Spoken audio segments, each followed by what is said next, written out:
am here to support and be the voice for my constituents. I am a representative. That is my title. If I'm not representing the people that voted for me and sent me here, I need to go home. Are you afraid for the future of your children and the country that they may inherit? Absolutely. That's why I'm doing this. I'm terrified. They're either the most foolish, incompetent people in the world or they're trying to destroy it. When you pair it with the fact that they are in many ways pushing radical ideologies that have never worked, it makes me come down on the side that they're trying to destroy it.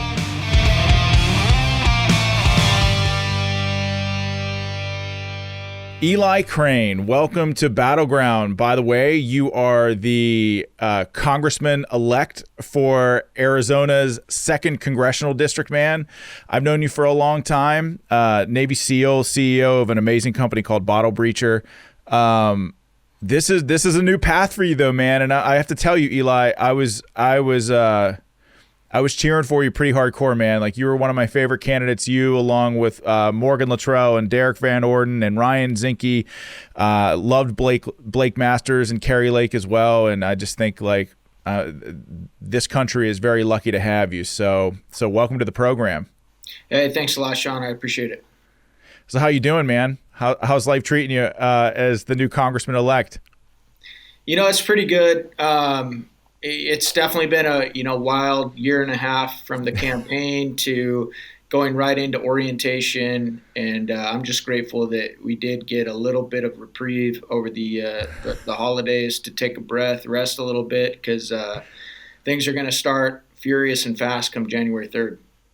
I saw a picture. I think DVO Derek Van Orden tweeted it out. A picture of you.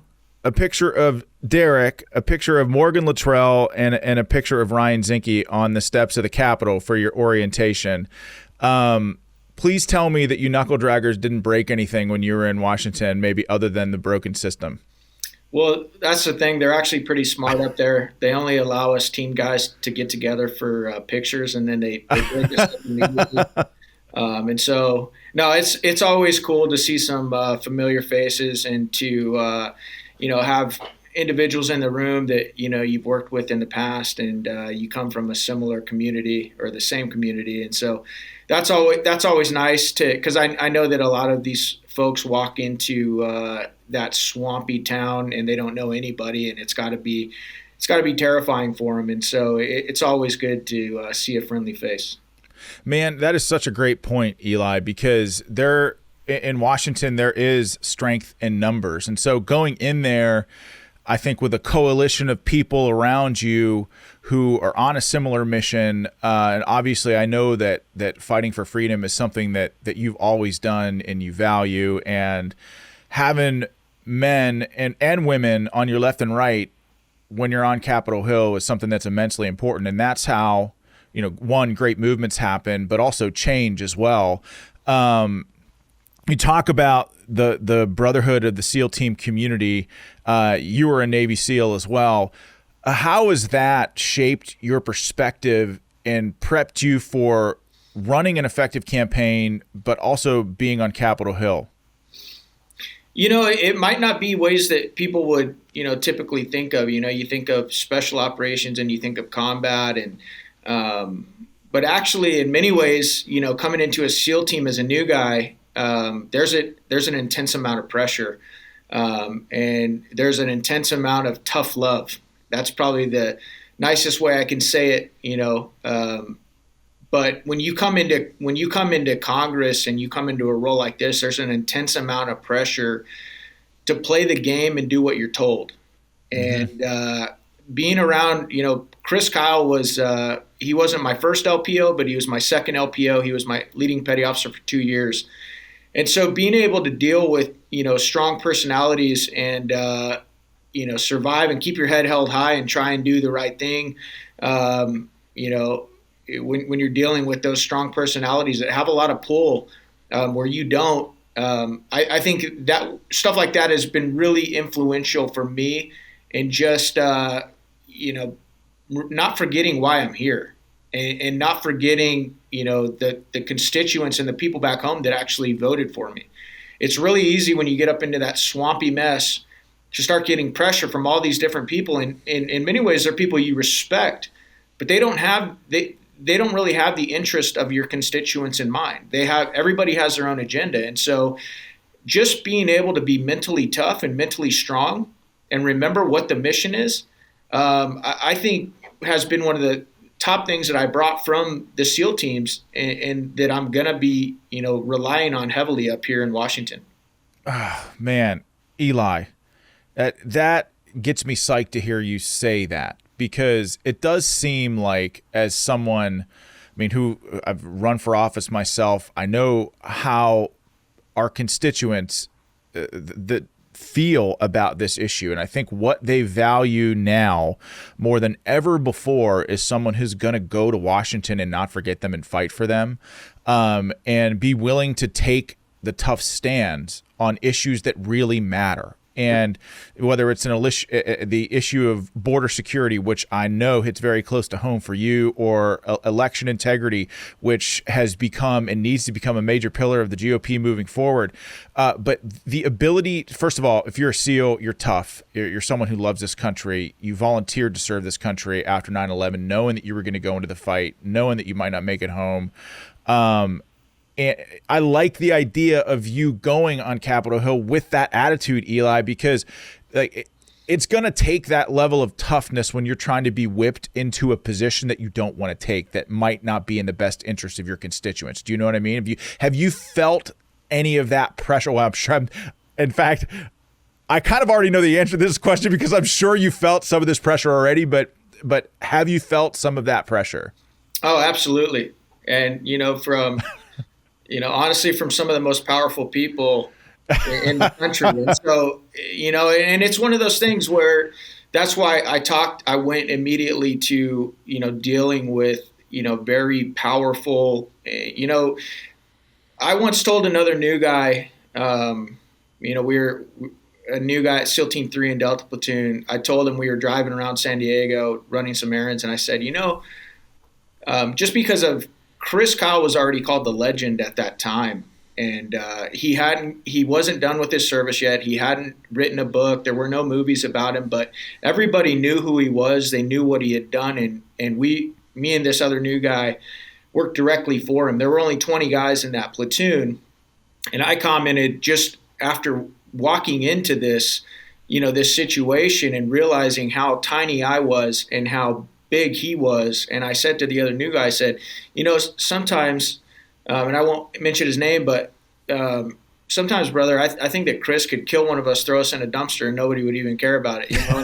And we kind of laughed about it, but, so I think that experiencing stuff like that is really going to be valuable up here, because I'm a lot older now. Though I'm once again the new guy on Capitol Hill, and I have a lot to learn.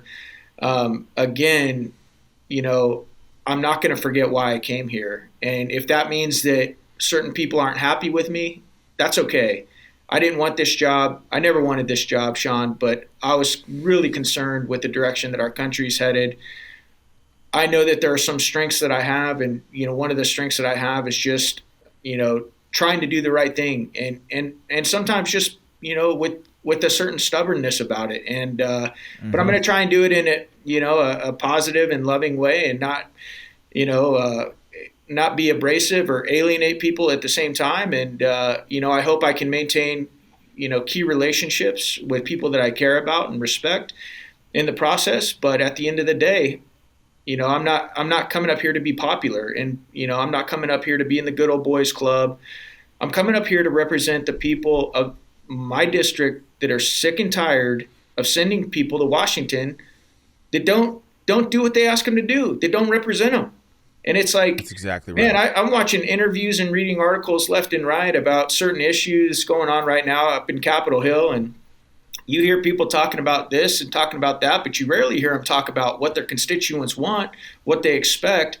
And I think it's unfortunate, because that's what we are. We're representatives. And so, it's going to be interesting, Sean, because I think the majority of the people that probably are tuning into your show realize how broken this country is. That's exactly right. And sometimes it just gets overwhelming because it's just like, my God, where do we even start in this on this mess? And I think it's you just take one bite of the elephant at a time, and you try really hard to make sure that, again, you don't forget why you're here and you don't forget who you represent.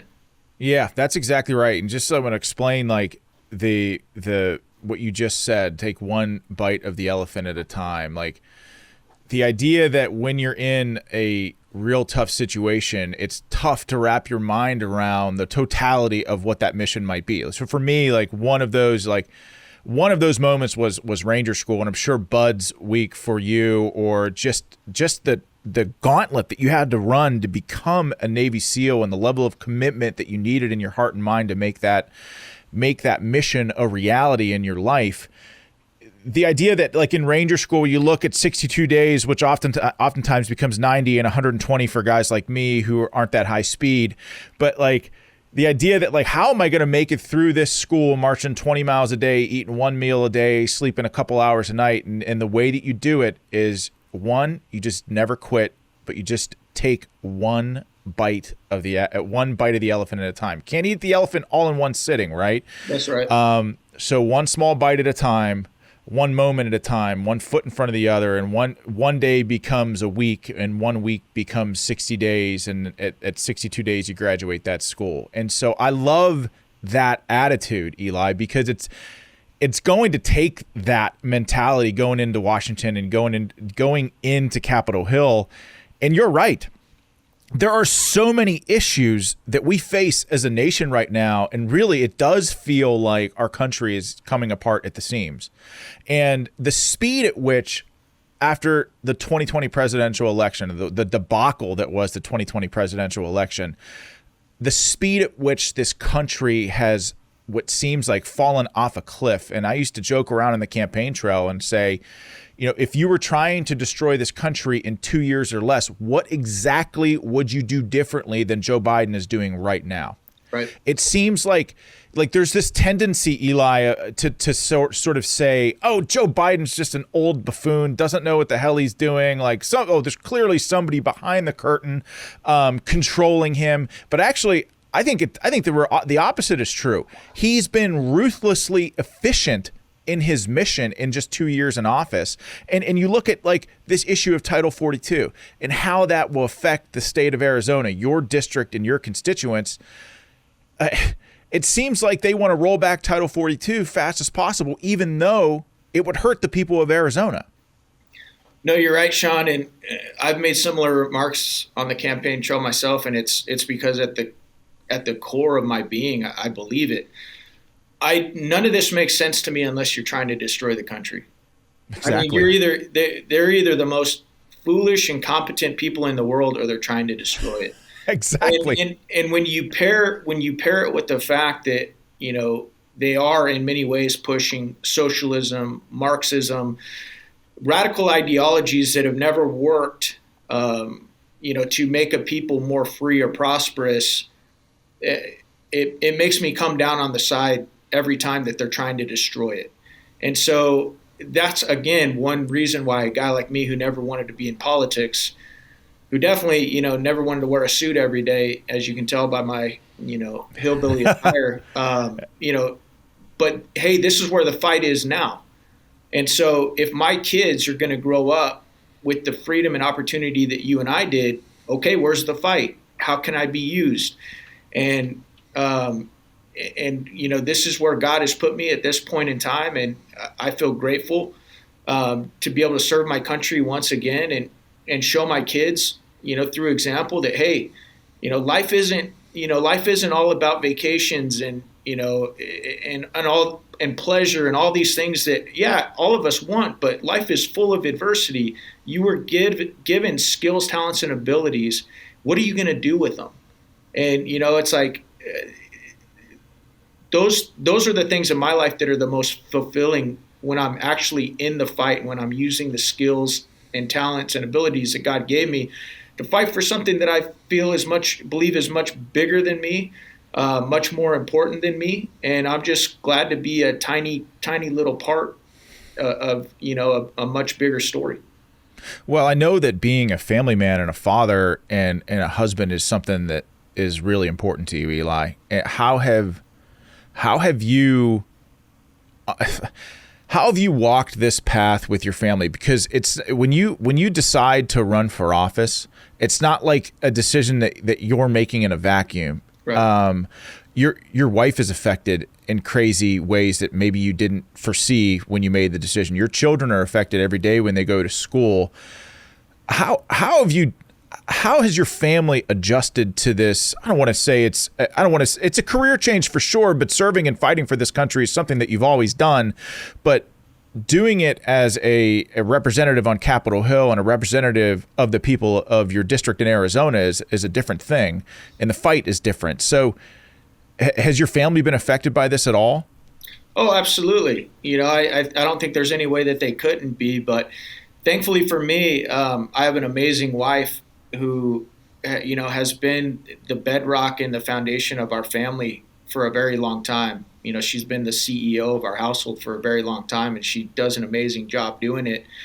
Her and I were married the entire time I was in the SEAL teams. We have a 95% divorce rate, we've been through a lot together. And then we started a small business together, which I don't recommend to a lot of couples. But, and we lived through that together. So even though my family has absolutely, felt a lot of the, strain of this new chapter, in many ways, I think that, we're as well equipped to deal with it as, most families can be. And so I think just, trying to bring your kids into it while protecting them at the same time, and just talking through things with them that they might see or they might hear, but also talking about the bigger picture and why it's important. That's something that I made sure that my kids understand, and they know full well that Dad didn't need another feather in his cap. This wasn't something that, and they never heard me talk about it in the past, that I wanted to run for office one day, so I think that they understand that. They just know that I love this country. I'm very concerned about this country, and I tell them why. I tell them specifics, and I try and help them understand, because I know that often in this culture, they're getting the exact opposite. They're getting indoctrinated, or, into, just a bunch of nonsense, and being taught to hate this country, and that this country is, inherently racist and all of these other things. And so I want my kids to, instead of just, playing video games and all the other stuff that I think, can be great for kids, but I want them to understand that there's a bigger picture out there. And if, freedom has always had to be fought for. It's not just given. It's not just granted. It's actually very unique. And there have been so many men and women, Sean, that even before you and I ever put a uniform on, fought for this country and fought for something greater than themselves. And that's what it's always going to take. So I want my kids to understand that. And maybe if they don't decide to serve themselves, maybe at least they'll have, I hope they have the respect for men and women that continue to, put their lives on the line, sacrifice time with their families, so that, the next generations can, enjoy what we did. Are you afraid for the future of your children and the country that they may inherit? Absolutely. That's why I'm doing this. I'm terrified.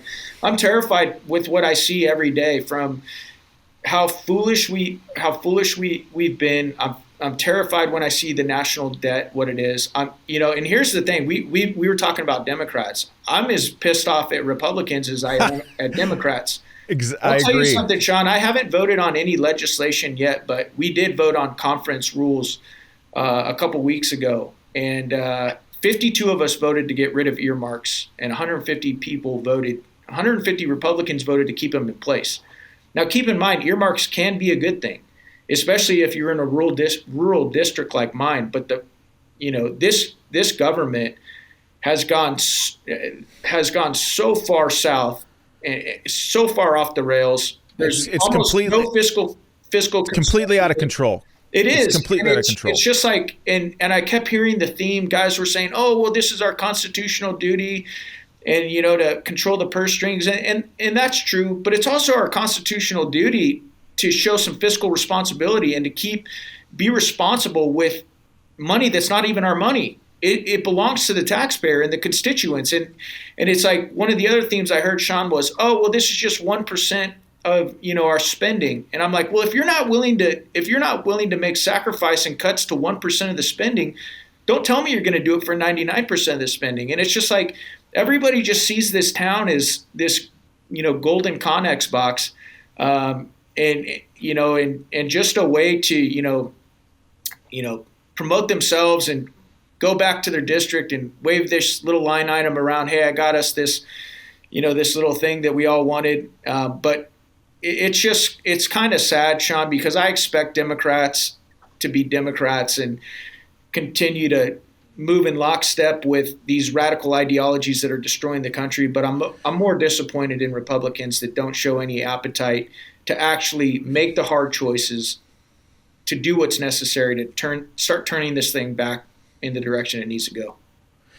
I totally agree with you. And this $1.7 trillion omnibus spending bill is a perfect example of that. Like, why the Republicans did not wait until Republicans took control of the House in January, if for no other reason than just giving them some leverage at the negotiating table about talking about what's in the actual bill, is beyond me.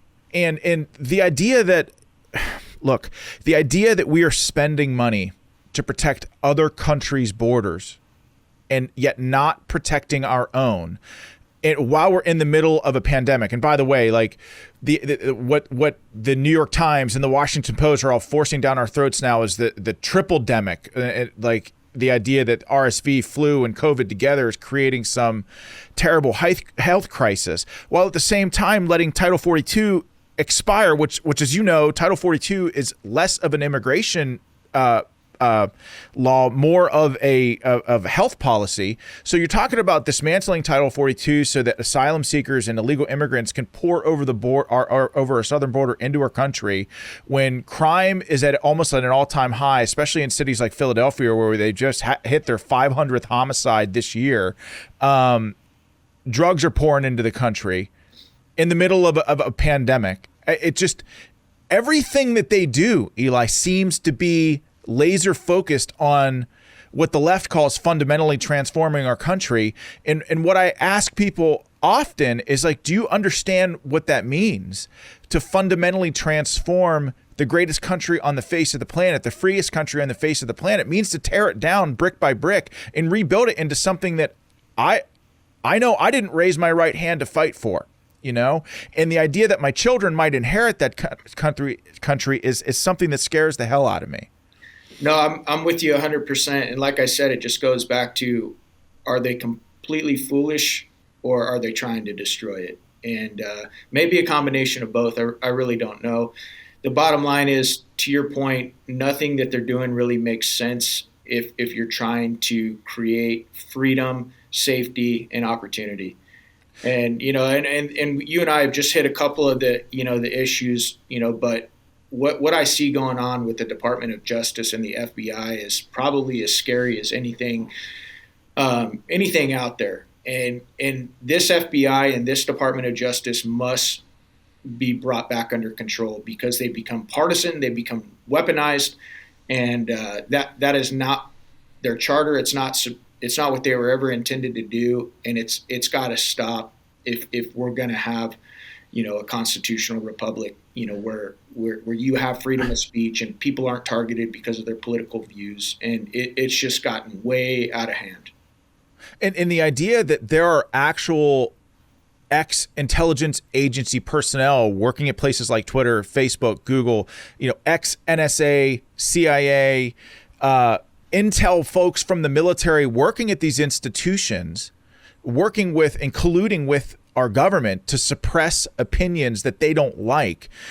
Just even talk about election integrity and the idea that mail-in ballots are not secure. And by the way, I have the same opinion that Jimmy Carter had, the same opinion that the New York Times had in 2012. The idea that mail-in ballots are not as secure. They're not secure. No, they're not. John, they're not. They're not. And I think don't quote me on this, but I think it's almost 2/3 of the European Union won't even allow it. That's exactly right. That's exactly right. Because even the Europeans know that it's the easiest way to corrupt an election. And it's so sad to me, because I think Americans we become so checked out and so complacent. Like we're not even tracking on things like this anymore. Like it blows my mind that the United States is like the number one consumer for child sex trafficking. I mean, it's just disgusting to me. But yet people don't think that we would, we have people here that would interfere in elections if it meant giving them the power that they so desire. And it's just, you have to understand humanity, and I think you have to understand the context of good and evil and what men and women have been willing to do throughout the course of history for power. And Americans are no different. And it blows my mind that, people don't think that, or think it's a big deal that we don't have tightly run elections. If your vote doesn't matter, that's a massive problem. It is. And it's just, and I'm not saying it happens everywhere. I'm really not. All I'm saying is a lot of the stuff that's been going on in our elections for a long time, it's very concerning. And I don't believe it's accidental. I don't believe it's coincidental at all. I believe there are people, in this country, just like in any other country, that are willing to, corrupt our system, that are willing to, commit fraudulent activities in our elections to achieve the outcome that they want. And if you're willing to open your eyes and take away, hey, I'm a Republican, I'm a Democrat, I'm an independent, and just look at a lot of the evidence from, some of the ballot harvesting, 2,000 mules and True the Vote exposed, to some of the other things that have taken place. I mean, it's right there for you to see. You just have to be willing to see it, and not bury your head in the sand because you don't want to see it. Because if you do see it, then you realize, oh my God, this country's in a lot more trouble than I thought it was. I mean, I totally agree. When you're talking about power in millions and millions of dollars on the line in the most powerful nation on the face of the planet, what people would and would not be willing to do to gain those positions of power. And if it meant mailing in a couple ballots without a clear chain of custody, or signing somebody's ballot, which of course is somebody else's ballot, is of course against the law. I firmly believe that people would absolutely do something like that, Eli. So what's your take on what happened in Maricopa County with Kari Lake? Because I saw her lawsuit. I read through her lawsuit. Having had several election lawsuits myself, I had a case at the Pennsylvania Supreme Court, at the United States Supreme Court. I've been involved in funding election lawsuits. We have a case at the Supreme Court now, or had a case at the Supreme Court on the independent state legislature theory here in Pennsylvania. While that case was dismissed, a lot of its tenets were taken up in the North Carolina case that the United States Supreme Court is going to be hearing. Election cases are tough because they require substantive proof, but it seemed like Kari Lake had built a very compelling case with regards to witnesses, whistleblowers, actual ballots whose signatures did not match, like concrete proof that ballots were not being counted on site and be counted off site, which is a violation of procedure. Yep. And it just seemed like, the judge, much of this information was presented to the judge in a very clear and concise way, but because the Board of Elections in Maricopa County didn't admit to doing it on purpose, there was nothing that we could do. And to me, that's a great flaw in our system, because what about tens of thousands of people that potentially were disenfranchised for that, or people that cast votes that had their ballot negated by one that probably shouldn't have been counted in the first place? Like, to me, this is a real problem, as you mentioned, Eli, and I just would love to get your take on it, because I know your boots on the ground out there.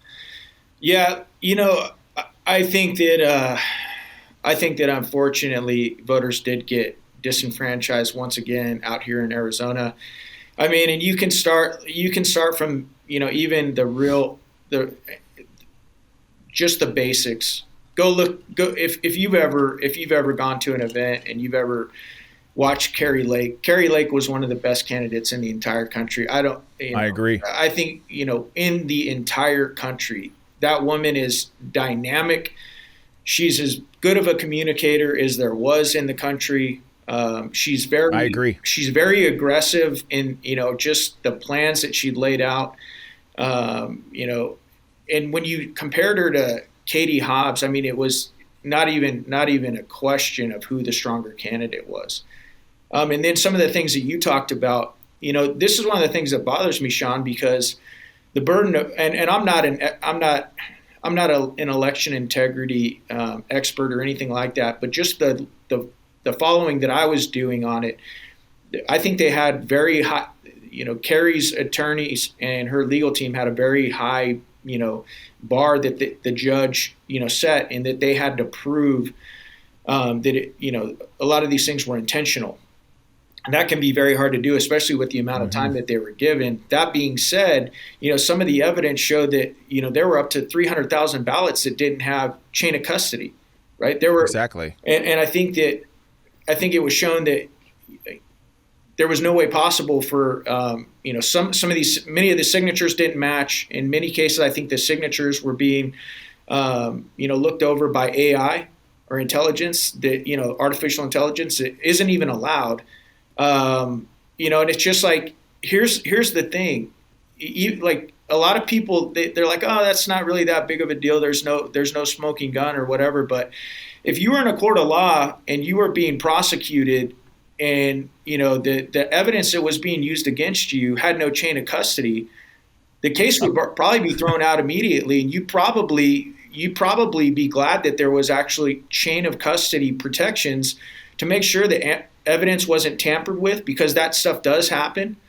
Mm-hmm. But, and signature verification and, chain of custody are two of the only protections that allow us to have mail-in voting in the first place. Those were the safeguards that were put in place to tell people, hey, this is going to be okay. We can do this. I know it's been corrupted other places, but we're going to put safeguards in there to make sure that you're not disenfranchised and that your vote really does count.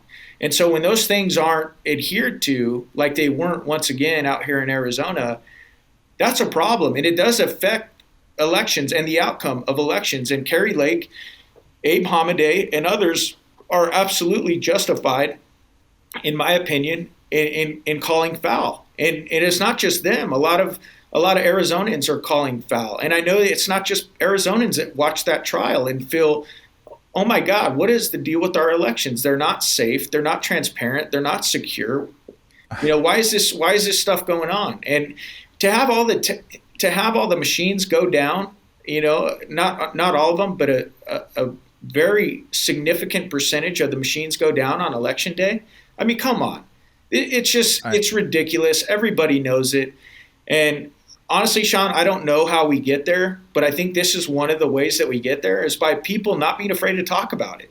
I agree. We've been told I've even been told in my brief political career, Eli, you can't talk about election integrity because it doesn't pull well and people don't want to hear about it. People just want to move on. No, I'm not going to just move on and act like this stuff isn't happening. It blows my mind that people think you can just move on and not talk about election integrity and then everything's going to be fine. No, if our elections aren't tightly run and people don't have confidence in them and they aren't transparent, we don't have a country. We're teetering towards third world banana republic territory, and everybody knows it wasn't that long ago. The Democrats said the same thing. Yeah, I know. In 2018, you had Kamala Harris out there talking about voting machines being unsecure, and we should move to paper ballots because they're more secure. They can't be hacked.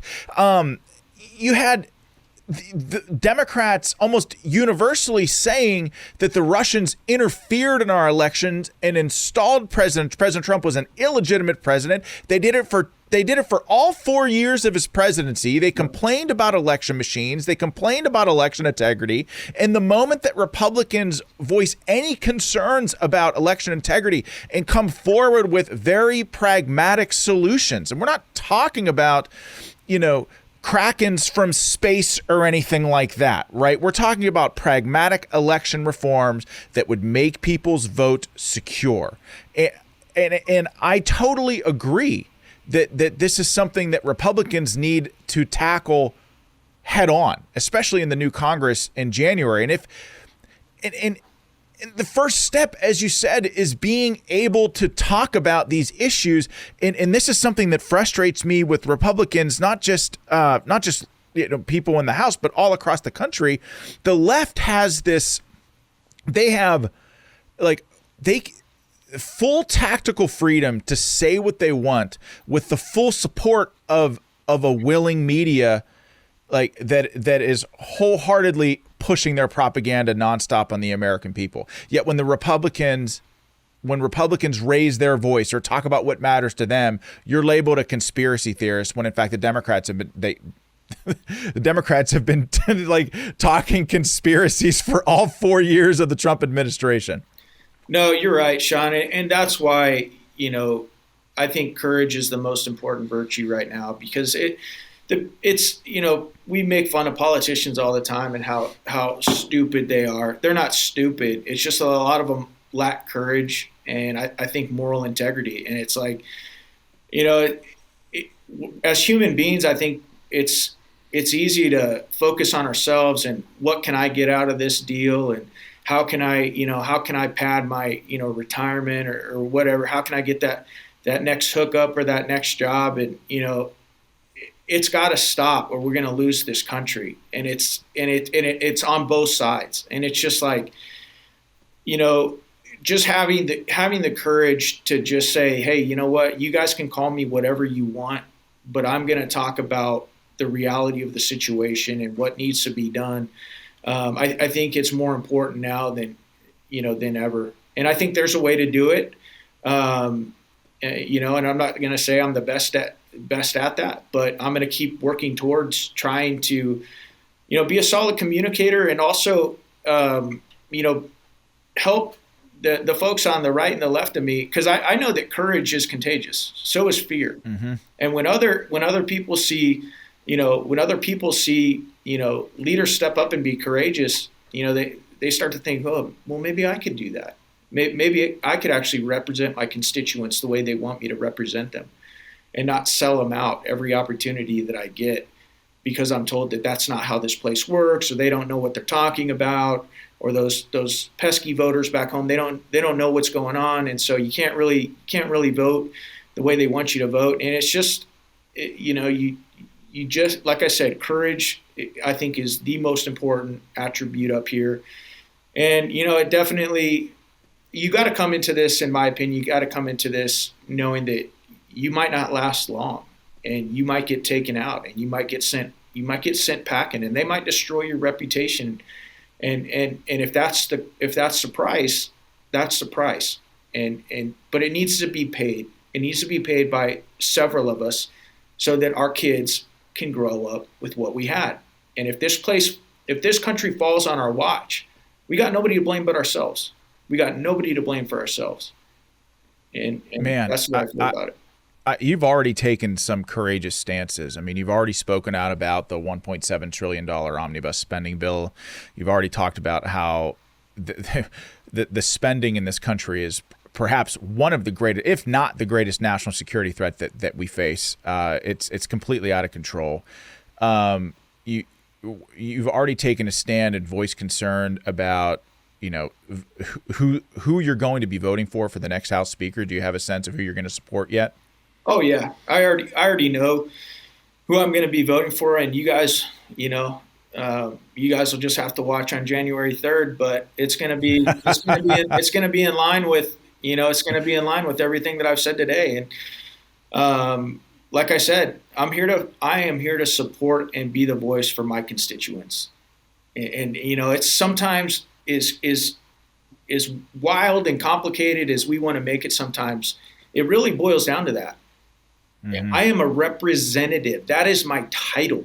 If I'm not representing the people that voted for me and sent me here, I need to go home, period.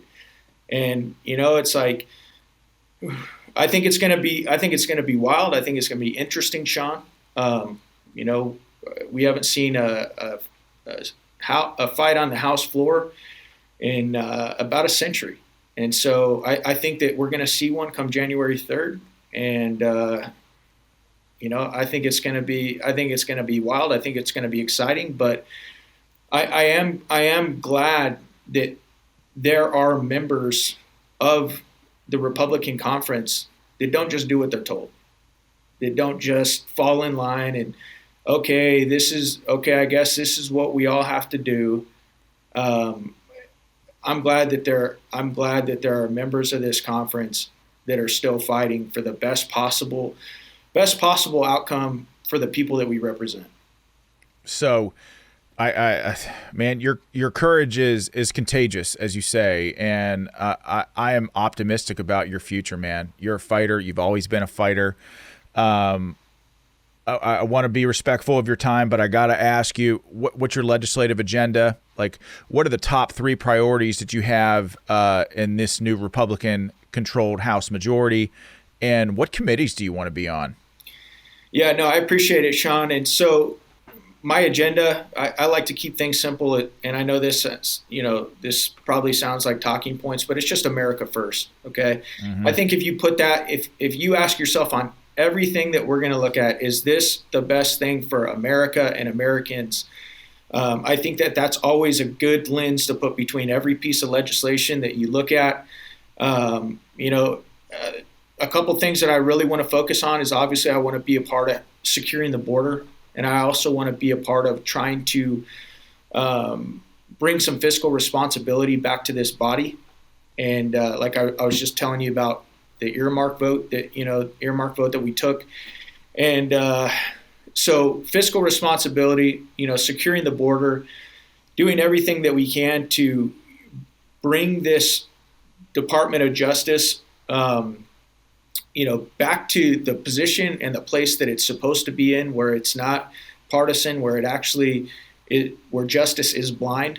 I want to be a part of that. A couple of the committees that I'm trying to get on are, for my district, natural resources is a big one. We have a lot of natural resources in Congressional District 2. We have mining, forestry issues. We have serious water issues out in Arizona, so that's a really good fit. And then Homeland Security as well, because that has oversight of the border. And so those are a couple of the committees that I want to be on. And unfortunately, I can put in a dream sheet and say this is what I want. But like I've already talked to you about, this place, it's transactional. And so, if you're not willing to play ball, sometimes you don't get the committees that you want, and we'll see what happens. But like I said, I'm not going to forget why I came here, and my expectations are pretty low, in just because this place is so swampy and so corrupt. But God's put me here for a reason. I don't quite fully understand that yet, but I'm just going to keep trying to, not become something I hate in the process, and continue to represent the people that sent me here.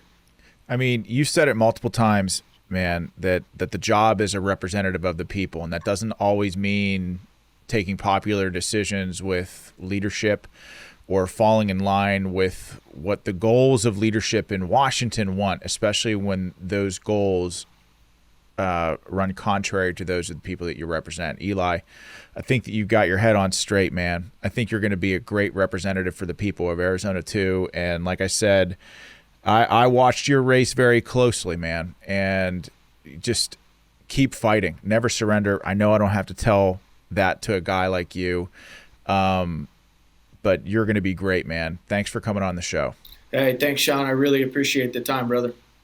All right. God bless you, man.